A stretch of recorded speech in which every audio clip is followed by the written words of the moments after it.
ang ICC ay naparusahan na ng United States President na si Donald Trump at tila kumpirmadong pirmado pa. At ito pang magandang balita, banned na ang ICC sa anumang travel at naka-freeze na rin ang kanilang mga asset. Kaya't mukhang hindi na ulit mapapakinabangan pa at magagamit pa ng gobyernong ngagba ang ICC laban sa mga Duterte. Maging hero siya kahit hindi po siya mamatay. Definitely kung may masamang mangyari kay Tatay Digong, mananagot ang gobyernong ito. Pero mamatay man siya or hindi siya mamatay, magiging bayani po si Tatay Digong, ipapaliwanag ko sa inyo, dahil buong mundo ganyan po kalakas ang Duterte. Lalong-lalo na po si Tatay Digong. Iba po ang influence ni PRRD. Buong mundo nanunood ngayon, nag-o-observe kung anong gagawin ng ICC. At posibleng dahil kay Tatay Digong masira ang credibility ng ICC. Ito ang mainit na balita na dapat malaman at mapanood ng taong bayan at pinag-uusapan ngayon sa mundo ng social media na tila ayaw ipalabas ng bayarang media. Kahit anong pilit niyong panggigipit sa mga Duterte ay sadyang tunay na mananaig pa rin ang kabutihan laban sa kasamaan. Tila nasampal ng kahihiyan at katotohanan ang mga loyalistang bulag pa rin sa katotohanan at ang gobyernong ngagba ngayon matapos tuluyan na nilagdaan at may matinding utos ang bagong presidente ng United States of America na si President Donald Trump. Ang bagong executive order na nagpapataw ng kaparusahan sa International Criminal Court o ICC. Gaano kaya ito katotoo mga kababayan? Ating alamin. Pero bago natin simula ng balitang politika ngayon sa Pilipinas, kung ikaw ay bago pa lamang sa aming channel, ay please huwag kalimutang mag-subscribe at i-click ang notification bell. Huwag din kalimutang mag-like para mas maging updated ka palalo sa lahat pa ng bago naming mga upload. Mukhang tuluyan nang nawasak ang mga plano ng gobyernong ngagba at ni Marcos Jr. para sa mga Duterte, lalong-lalo na kay Vice President Sara Duterte. Dahil mismo ang ICC ay naparusahan na ng United States President na si Donald Trump at tila kumpirmadong pirmado pa. At ito pang magandang balita, banned na ang ICC sa anumang travel at naka-freeze na rin ang kanilang mga asset. Kaya't mukhang hindi na ulit mapapakinabangan pa at magagamit pa ng gobyernong ngagba ang ICC laban sa mga Duterte. At sa pagkakataong ito, tila panalo na di umano ang mga Duterte laban sa mga kasamaan. Narito pa ang karagdagang balita at patunay na post ni facetalk.com sa kanyang FB page. Trump orders ICC travel ban, asset freeze. United States President Donald Trump lump sanction on the International Criminal Court ICC Thursday for illegitimate and baseless investigation targeting America and its ally Israel. The White House said Trump signed an executive order saying the court in The Hague had abused its power by issuing an arrest warrant for Israel Prime Minister Benjamin Netanyahu, who held talks with the U.S. President on Tuesday. He ordered asset freeze and travel bans against ICC officials, employees, and their family members, along with anyone deemed to have helped the court's investigations. The names of the individuals were not immediately released, but previous U.S. sanctions under Trump had targeted the court prosecutor. Unquote. Mukhang pumapabor ang lahat at isang magandang balita ito para sa mga Duterte, lalong-lalo na kay Vice President Sara na tila siyang bumaliktad naman sa lahat ng bumabatiko sa mga Duterte. Matapos lumabas ang balitang ito, ay hindi naman nakapagpigil ang taong bayan sa mundo ng social media na magbigay ng kanilang mga komento at hinaing sa usaping ito. At ayon pa sa kanila, pinagmamalaki pa naman nila ICC at Quadcom na daig pa ang EC manghusga sa tao na wala namang due process style ng kangaroo court. Kawawa ang tinatanong nila kapag di nila nagustuhan sagot, kulong agad-agad. Grabe itong issue ng ICC na high blood ako. Itong kasagsagan ng pinapakalat nila Dilima, Percy, Trililing, lalo na nung nasa Quadcom si Tatay Dig. Ang sakit sa dibdib. Ngayon, namnamin nyo mga Huwadcom, talagang marunong si Lord. Ayan ang paborito ng mga taong galit kay Tatay Digong. Sana matauhan na kayo at matigil na ang pananakot nyo na wala naman kayong angas ngayon. Basta mga taong walang gawang mabuti, karma ang ganti ng Panginoon. Excellent job, President Donald Trump. God bless you. Mabuti pinatawan mo ng parusa ang ICC at ang mga politiko sa Pilipinas na gustong guluhin ang kapwa nila politiko, nakipagsabwatan pa sa ICC. Hindi talaga magtagumpay ang masamang hangarin sa kapwa kung si God na ang gumawa ng paraan. The smart decision of President Donald Trump.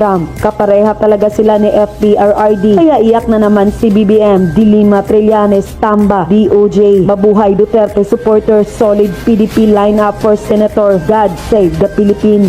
Unquote. Si Tatay Digong ay posibleng maging bayani. Maging hero siya kahit hindi po siya mamatay.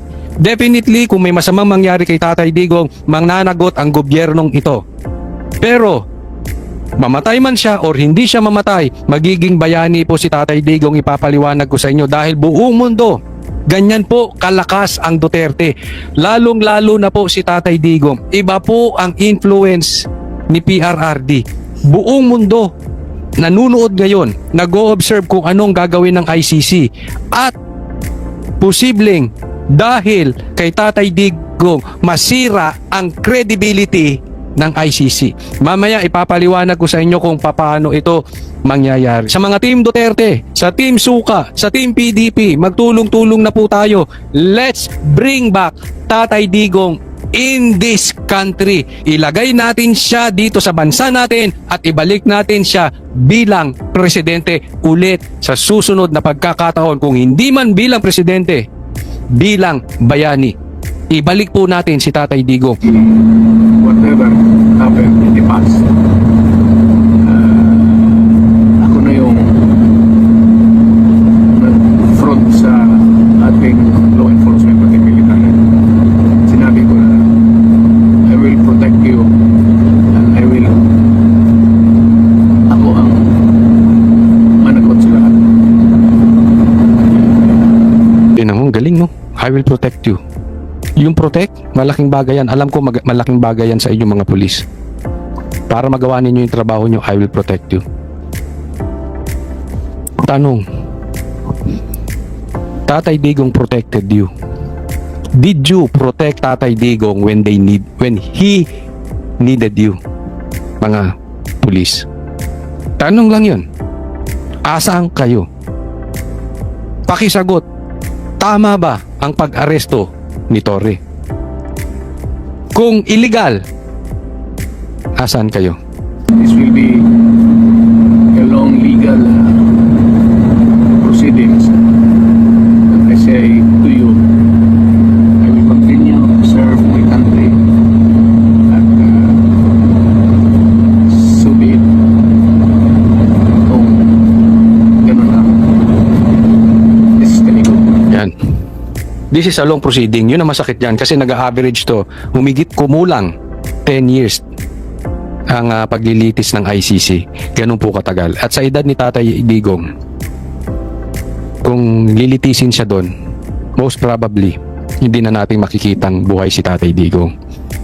And this will be now battle of the brains. Hindi na po ito magiging base sa politika. Battle of the brains. Ngayon, I will explain to you posibleng makauwi si Tatay Digong. Ito po, ipaliwanag ko po sa inyo ha. Ito po yung Article 59 ng ICC. Okay? Arrest proceedings in the custodial state. Okay? Sabi dito, a state party which has received a request for provisional arrest or for arrest and surrender shall immediately take steps to arrest the person in question in accordance with its laws and provision of Part 9. Number 2, ito ang pinaka-importante. A person arrested. Sino yung na-aresto? Si Tatay Digong. Shall be brought promptly before the competent judicial authority. Yan. Sa judge. Competent. Yung tumatakbong korte in the custodial ibig sabihin ng custodial state kung saan siya na-aresto. Saan ba na-aresto si Tatay Digong? sa Pilipinas, which shall determine in accordance with law of the state that, ayan, dapat madala siya sa competent judicial authority. Tanong, saan dinala si Tatay Digong? After inaresto siya, saan siya dinala? Villamor, di ba?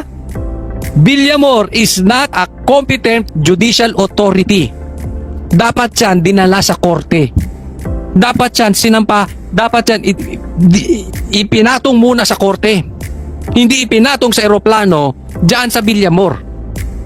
Para matingnan kung the warrant applies to that person. Ibig sabihin, legit ba? Legal ba yung warrant? Totoo ba? Bibigyan ko kayo halimbawa. Yung warrant hindi nila mapakita hard copy. Saan ka nakakita ng warrant nasa cellphone? Pinapakita digital. Dapat legit yung warrant. Sino magdidesisyon? Si Torre? Hindi. Yung Villamor? Hindi. Sino magdi-decide? Competent judicial authority, which is the Supreme Court. Diyan sabit na sila. Bakit? Mahilig dyan si Torre. Again, I will always compare this to what happened to KOJC. Ang warrant nila doon, wala si Pastor Kibuloy. Ang hawak nilang warrant of arrest ay wala si Pastor Kibuloy at wala silang hawak na search warrant. Anong ginawa ni Torre nung pumasok sa KOJC? Ang hinahanap si Pastor Kibuloy kahit wala siya sa warrant. Pangalawa, nagstay sila doon. Naghahalungkat sila ng gamit. Hindi po search warrant ang ginawa nila hindi po search warrant ang hawak nila. Pero ang ginawa nila doon ay nag-search sila, which is mali at illegal. Coach Oli, bakit nagtagumpay sila? Dahil hawak nila ang Pilipinas. Merong hawak yan si Torre na bumabackup sa kanya. At yan po, in my opinion, si BBM. Kaya nga kahit inutusan ng korte yan, umalis na kayo dyan. Pinalayas yan ng korte eh. Remember, nagdiwang kami? Pinaalis yan. Ayaw umalis. Bakit? Back up sa ibabaw. Anong difference ngayon? Pag illegal at hindi lehitimo yung warrant na hawak ni Torre, hindi siya mababakapan ng ICC. At tatandaan po ninyo, China is watching, Trump is watching, possibly Russia will come in. At yung mga hindi members ng ICC will back up Tatay Digong. Always remember this. Kaya nga sinasabi ko sa inyo, Tatay Digong, dead or alive, will come back a hero. Tandaan nyo yung sinabi ko. He will come back a hero. Bakit? Kailangan panindigan ng ICC yung kanilang credibility. And if it's proven that the arrest was illegal at hindi nila pinabalik si Tatay Digong, masisira ang credibility ng ICC. Imagine this, kung nasira ang credibility ng Supreme Court, ano na ang magiging silbi ng Supreme Court? Pwedeng masira ang presidente, pwedeng masira ang mga senators, pero ang Supreme Court hindi pwede. Kailangan ng credibility ng Supreme Court. How much more the International Criminal Court? How much more the ICC? So pag nagkamali sila ng desisyon dito kay Tatay Digong na nanunood ang mga bumaback up na bansa kay Tatay Digong, delikado ICC. Pwede pa ngang masira ang ICC. So ICC should choose. Ibabalik si Tatay Digong or masisira ang credibility nila. Because napakalinaw dito. Pati yung warrant hindi po maayos. Puntahan natin letter B. The person has been arrested in accordance with the proper process. Dapat yung tao ay naaresto sa tamang proseso. Paano siya? Hindi siya naaresto sa tamang proseso. Wala siyang kaso sa Pilipinas. Kinidnap siya. Walang warrant na maipakita. Nakikita ninyo? Pangatlo, the person's rights have been respected. Ni hindi man lang pinapasok yung mga abogado. Ni hindi man lang pinapasok si BP Sara. Number 3, the person arrested shall have the right to apply to the competent authority in the custodial state for interim release pending surrender. Hindi nga siya pinayagan na mag-apply na ma-release siya. Dapat pwede pa siyang mag-apply. Saan? Sa competent authority. Ano yung competent authority? Yung korte. Ano yung custodial state? Yung anong yung bansang humuli? Pilipinas. Diyan pa lang may problema na tayo. Ito napakaliwanag. And PRRD and ICC are being watched by the whole world. Titingnan nila ang kredibilidad ngayon. Tatandaan natin. Sa tingin natin malaki si Tatay Digong. Sa tingin natin mahal siya ng Pilipinas. Nagkakamali kayo. Tatay Digong is bigger than the Philippines. Mahal po siya sa buong mundo. Hindi lang po Pilipino, may mga supporters siya na bansa. Why? Kasi malinis. Malinis si Tatay Digong. Kung meron man siyang pagkakasala tungkol sa humanity, it's because pinagtatanggol niya yung biktima ng mga adik. Ang problema sa atin ngayon sa Pilipinas, natutuwa tayo pagpatay yung biktima at buhay yung adik. Again, pagdating sa ICC, that is beyond Marcos control. Iba na po yan. Ibang-iba na yan.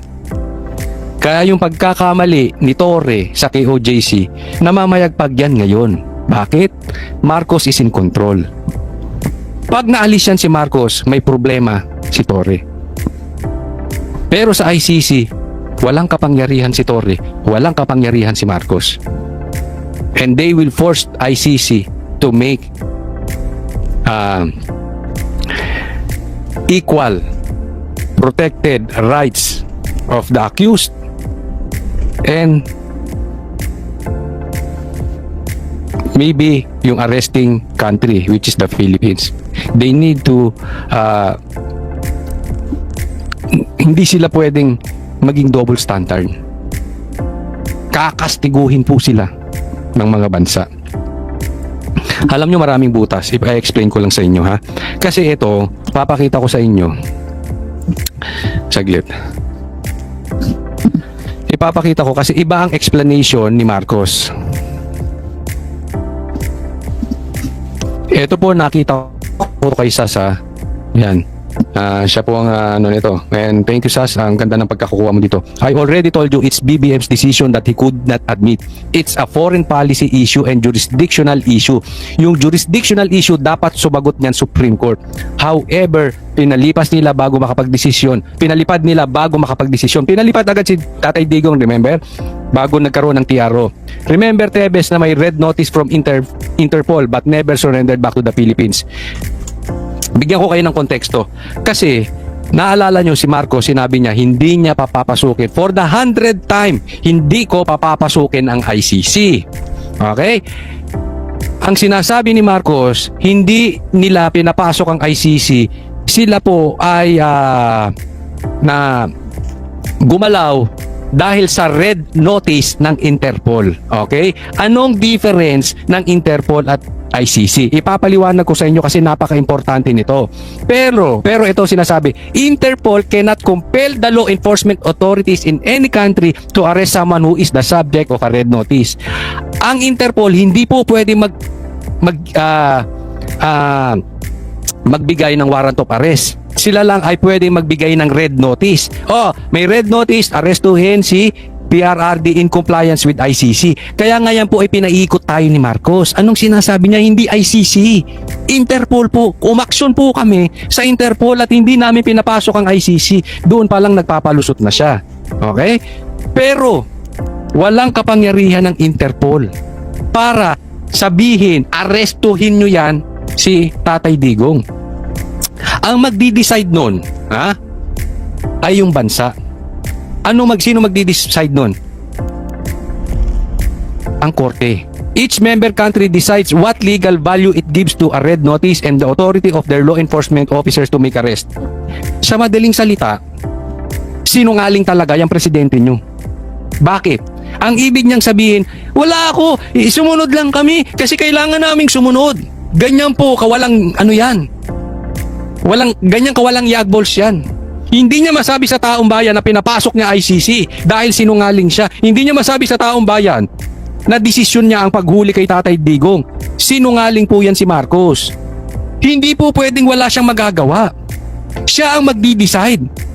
Hindi po ang Interpol. Ang Interpol, ang kaya lang niyang gawin ay magbigay ng red notice. Each member country decides what legal value it gives to a red notice and the authority of their law enforcement officers to make arrest. So sa madaling salita, desisyon ni Marcos. Sinungaling. Ito ipakita ko sa inyo. Ano ba ang pinagkaiba ng Interpol sa ICC? Ang Interpol po ay international police organization. So parang sa bansa natin, yan yung PNP. Ang ICC po ay parang Supreme Court, International Criminal Court. Yan po ang maglilitis. Parang Supreme Court naglilitis ng batas ng mga nasasakdal. Ang PNP po ay sila ang naman ng international police na kailangan makapagpatupad ng batas. Okay, ito yung mga differences niyan. Saglit po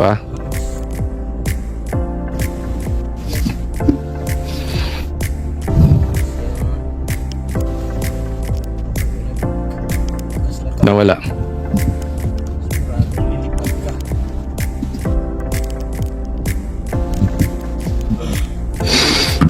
Okay, anong main role ng Interpol? Tracks and arrest criminals. ICC investigates and prosecutes serious crimes. Anong otoridad nila? Helps national police forces. Tulungan lang yung mga pulis. Ang ICC, huhusgahan yung nasasakdal. Patungkol naman sa warrants, no. Wala pong karapangyarihan ng ng warrants. Ang may karapatan lang ICC. Pwede ba sila prosecute? Hindi. Ang ICC meron. Ito ang pinaka-importante sa lahat. Ano ang focus usually ng Interpol? Drug trafficking, malabo kay Tatay Digong. Terrorism, malabo kay Tatay Digong. Remember si Tebes? Pinasok nila sa terrorism kahit hindi naman. Para ano? Para mapagalaw nila yung Interpol. Tingnan nyo kung gaano katarantaduhang ginagawa sa bansa natin. Ang daming terorista sa Pilipinas natin. Si Tebes ay hindi banal. But everybody knows, every Filipino knows, hindi terorista si Tebes. Fraud, malabo kay Tatay Digong. Cybercrime, malabo kay Tatay Digong. Ano naman ang focus crimes ng ICC? War crimes, wala si Tatay Digong. Genocide, hindi. Crimes against humanity. Ito po yung ginagamit nila kay Tatay Digong. Yung crimes against humanity, yung EJK. Okay? Ngayon, bakit pinapasok? Bakit sunod sa red notice si BBM? Yun ang sinasabi niya, di ba? Okay? Ito nakikita kong ground. Hindi po ako abogado. Pero pag mapakita natin sa ICC na this is political in nature, mapapawalang sala si Tatay Digong. Sa katunayan, at the get-go, dapat dismiss na yan. At the get-go, dapat pabalikin na si Tatay Digong. Hindi na pwedeng litisin. Why? The arrest is illegal. If the arrest is illegal, lahat po ng kasunod, hindi na po pwede. Parang ano yan parang nag-search ka sa isang lugar. At mali yung search mo sa isang lugar. Lahat ng abogado alam to. Nagkamali ka, illegal yung search mo. Lahat ng makita mong ebidensya ron sa prutas nung illegal search, hindi tatanggapin ng korte. Naintindihan nyo? Ganyan ang ginawa kay Tebes, di ba? Hindi nag-issue ng red notice kay Tebes. Oh. Hindi, kung asa ang bansa si Tebes, hindi ni respeto nung bansa na yun. Bakit? Ang magdi-decide hindi yung Interpol, kung hindi yung bansa na yun. At hindi nila ni-release si Tebes. Remember that. Anong ginawa ng Pilipinas? Etong si Marcos, walang yagbols aminin. And yet, ni-release nila si Tatay Digong. Diyan pa lang, pwede nang patunayan sa ICC na this is political in nature. Diyan pa lang sa politika, pwede na tayong nating makita si Tatay Digong. Bakit politika in nature? Tingnan mo, bakit nag-issue ang Interpol ng red notice? Hindi naman nila iniimbestigahan ang crimes against humanity. Hindi. Pangalawa, ipinamigay lang basta ni BBM. Binastos pa si Tatay Digong ni Torre. Diyan pa lang kitang-kita mo political in nature. So sinabi ni BBM na hindi niya papapasukin ng ICC, and yet pinapasok niya. Diyan pa lang. Alam mo, may budol na si Marcos. Again, that is politika. Ginagamit niya para sirain ang Duterte. We can even prove to them yung arrest, yung pagka-aresto kay Tatay Digong na walang maayos na warrant, tapos hindi pinaharap sa korte ng Pilipinas, basta nilipad. Pero sa katunayan, meron ng TRO. Pinalipad lang basta para hindi abutin ng TRO. Yan ay isang paglabag na agad na dapat respetuhin ng ICC. Bukod pa doon, nakatunayan yan na politika, na ang paghuhusga, na ang sinasalubong ni Tatay Digong ay hindi dahil siya talaga ay may problema sa EJK. Dahil ni isang kaso patungkol sa EJK, wala silang maibigay. Sa tingin ninyo, kung matibay ang ebidensya ng gobyernong ito sa EJK ni Duterte, hindi niya sasampahan ng kaso. Hindi sinampahan ng kaso dahil alam nila, yung investigasyon nila, yung ebidensya nila ay hindi tatayo sa korte. Tatayo yan sa mga vloggers nilang bulok. Naintindihan? Dito hindi. Hindi po pwede sa korte. Kaya nga walang sinampa. Ni isang kaso walang sinampa, and yet minadali ni Toring palipadin. Why? Political in nature, para sirain si Tatay Digong. Pag yan mapaliwanag at mapatunayan na yung ginagawa kay Tatay Digong is not because of EJK, it's because to destroy the name of Duterte, because it is political in nature and it is political harassment. The world is watching. Ang talino ni Tatay Digong. Bakit? Sa Hong Kong pa lang, ito sabihin ko sa inyo ha, Saturday pa lang, alam ko hihulihin na si Tatay Digong at saka si Bato. Kaya pinabantayan yung Davao. Baka doon lumapag si Tatay Digong. Pinabantayan yung Davao, pinabantayan yung airport dito sa Maynila. Kung saan posible, lumapag si Duterte, huhulihin na. Alam na namin yun. Pag nagkita tayo sa personal, I will even show you the message that we already know. Saturday pa lang. Yan. And yet, umuwi si Tatay Digong. Alam niya huhulihin siya. Pagdating Bakit? doon sa dulo yan, Matalino. mga idol. Diyan po katindi si Isang Tatay lilim lang Digong. yan ang papasok, Alam niya. mga idol. Papuntang Masisira main road. ang ICC pag hindi sila nanindigan dito kay Marcos. Mapapahiya to si Marcos. Dito mga idol. Saan? Sa international community. Masisira ito. And definitely, malilibing na ang Marcos sa kaysaysayan ng Pilipinas. Ang talino mo, Duterte. Ang talino mo, Tatay Digong. Alam niya huhulihin eh. Tingnan natin. Pero alam niya magkakamali. Alam niya ang galaw ni Torre. Bakit? Ginawa niya sa KOJC. Kaya, Alam ni Tatay Digong yun. Alam niya ang capacity ng utak ni Torre. pumasok niyan doon. Alam niya ang capacity ng galawan ni Torre. And yet umuwi siya.